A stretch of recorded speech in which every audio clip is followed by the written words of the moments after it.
উমরের মনটা কেমন যেন মায়া লেগে গেল। কারণ দেখবেন, মা বাবা যখন সন্তানকে আঘাত করে, প্রহার করে, উস্তাদ যখন সন্তানকে আঘাত করে, প্রহার করে, যখন একটু জোরে মার দেয় তখন সন্তান কান্না করে। সন্তানের কান্না দেখে মাও বাবাও গোপনে কান্না করে, ঠিক না? ছাত্রের কান্না দেখে উস্তাদেরও মায়া লেগে যা কান্না করে। ছোটবেলায় যখন আমার মা আমাকে এত জোরে আঘাত করেছে, প্রহার করেছে, ব্যথাঘাত, আমি দৌড়াইয়া ঘরের পিছনে বাগানে গিয়া দাঁড়াইয়া দাঁড়াইয়া কান্না করি। সন্ধ্যা হয়ে গেল আর বারবার ঘরের দরজার দিকে তাকাইয়া থাকি। ছোট ভাই ভাই বোনেরা এসে ডাকতে বলে, ভাই কাঁদবেন না, তাড়াতাড়ি বাড়িতে চলুন। আমার কান্না থামে না। ভাই বোনেরা ঘরের ভিতরে গিয়া বলে, আম্মু ভাই ওইখানে দাঁড়াইয়া কান্না করতেছে, সন্ধ্যা হয়ে গেল, ভাইকে নিয়ে আসেন।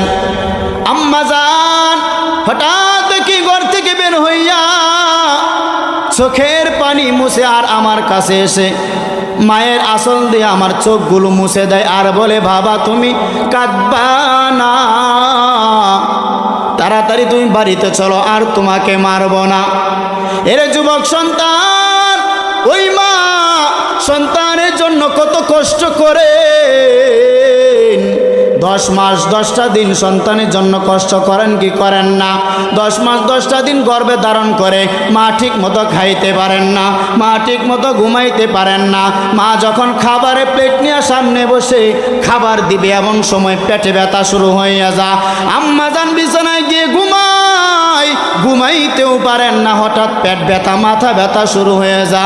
এরপরেও আম্মা যান মুঠেও বেজার হয় না, বরং জিহ্বাটা নাড়াইয়া নাড়াইয়া আল্লাহর কাছে বলি, দয়ার মালিক,